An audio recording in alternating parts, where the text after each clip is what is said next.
Hey, it's your girl Viv. Thanks for joining me again. I do appreciate you watching these videos. I've included a fair use disclaimer because I'll be reading an excerpt from a book I have found incredibly valuable, and it's a must-read for all women. It's a book called Women Who Run with the Wolves by Maria Pinkola Estes. So without further ado, I present to you. There is a hank of beard which is kept at the convent of the white nuns in the far mountains. How it came to the convent no one knows. Some say it was the nuns who buried what was left of his body, for no one else would touch it. Why the nuns would keep such a relic is unknown. It's true. Friend's friend has seen it with her own eyes. She said the beard is blue, indigo color to be exact.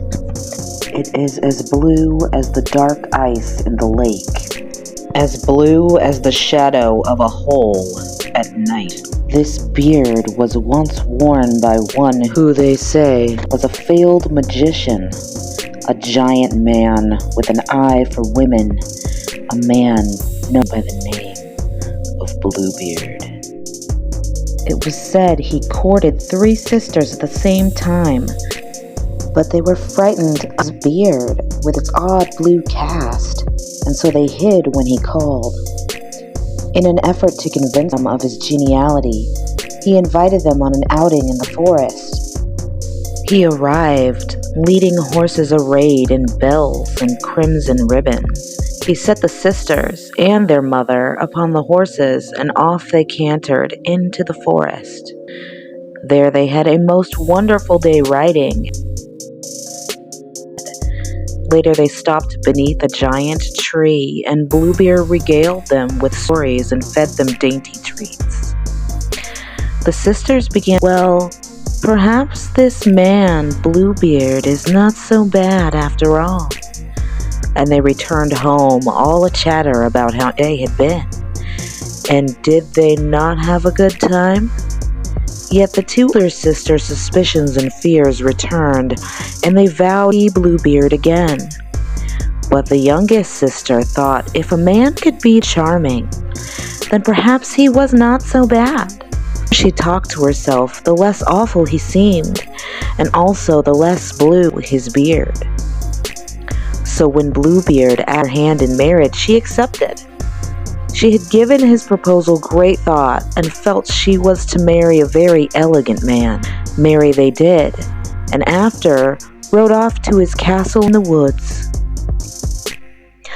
One day he heard and said, "I must go away for a time. Invite your family here if you like. You may ride in the wood, the cooks to set a feast. You may do anything you like. Anything your heart desires. And here is my ring of keys. You may and every door to the storerooms, the money rooms, and any door in the castle. But this little tiny key, the one with on top, do not use." His bride replied, "Yes, ask. It all sounds very fine. So go, my dear husband, and do not have a worry, and come back soon." And so off he rode, and she stayed. Her sisters came to visit, were, as all souls are, very curious about what the master had said was to be done while he was away. The young wife gaily told them, "He said we may do anything we desire and enter any room we wish except one. But I don't know which one it is. I just have a key, and I don't know which door it fits."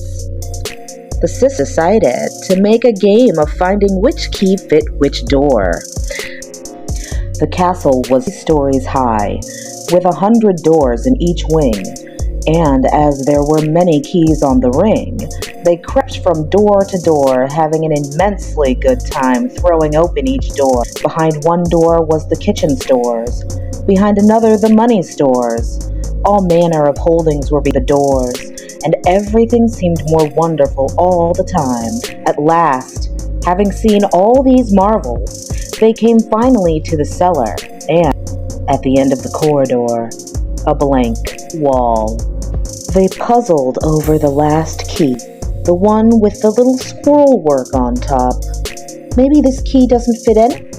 As they said this, they heard an odd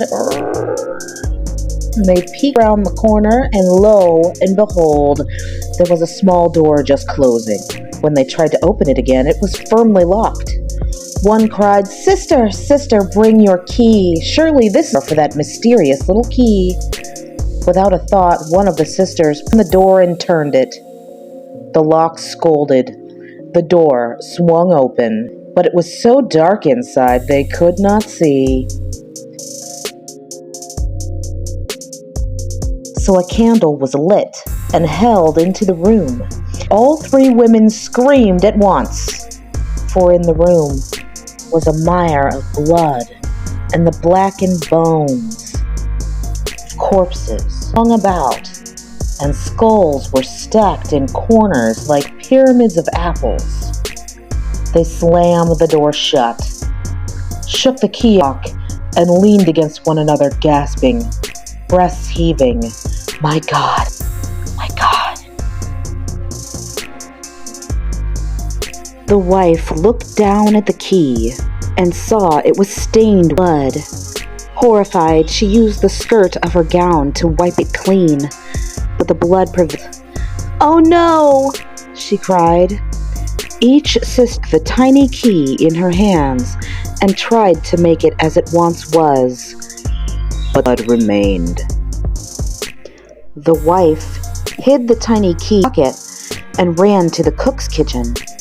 When she arrived, her white dress was stained from pocket to hem, for the key was slowly weeping dark red blood.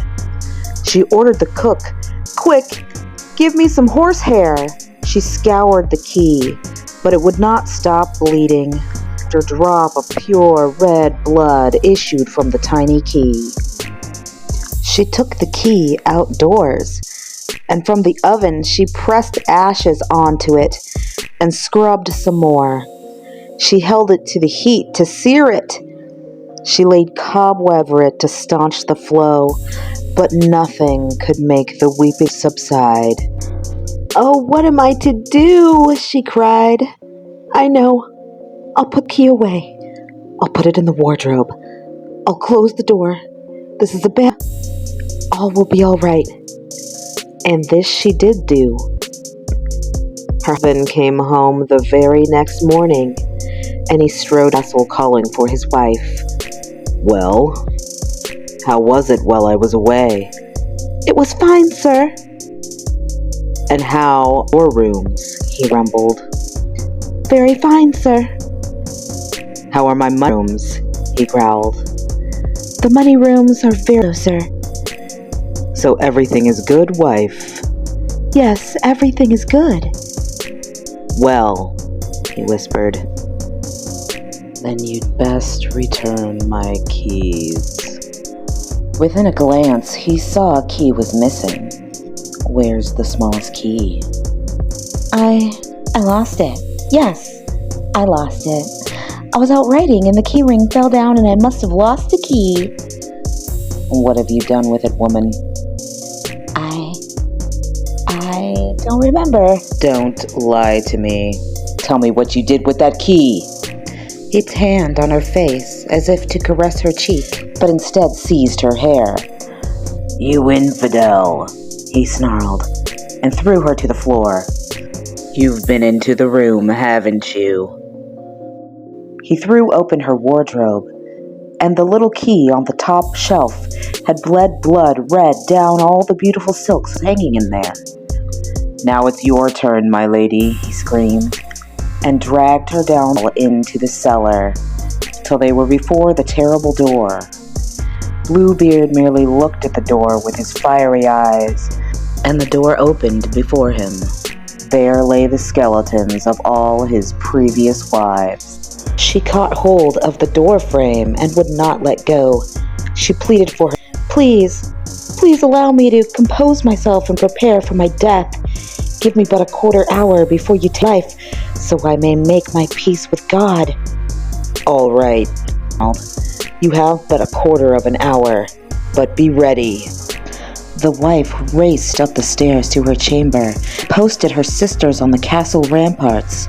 She knelt to pray and called out to her sisters. Sisters, sisters, do you see our brothers coming? We see nothing, nothing on the open plains. Every few moments she cried up to the ramparts.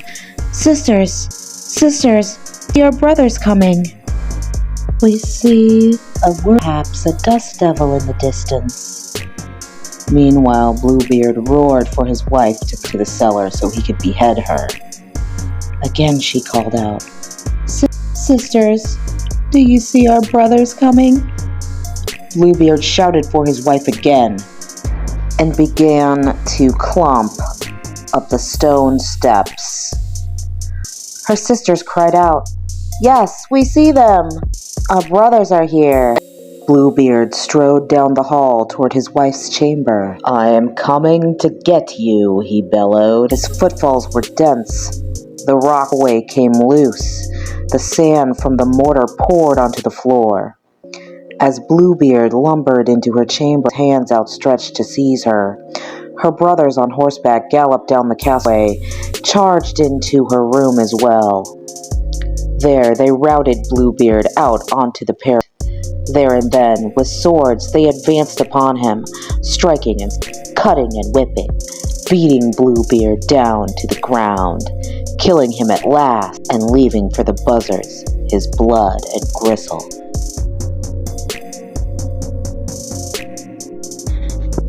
So is the moral of a story like this? Is it a warning against strange, dangerous men? Not even close. Bluebeard is a representation of the subconscious that lives deep in the psyche of all women and men. It is it remains largely unconscious to most people, even when it's pointed out. It is being leveraged against you in order to control you. Men are symptoms for the ambient abuse societal controllers use to awaken this primal fear in subconscious. If there is a Bluebeard, he is hiding behind a door women would never dare open, even though they have the key.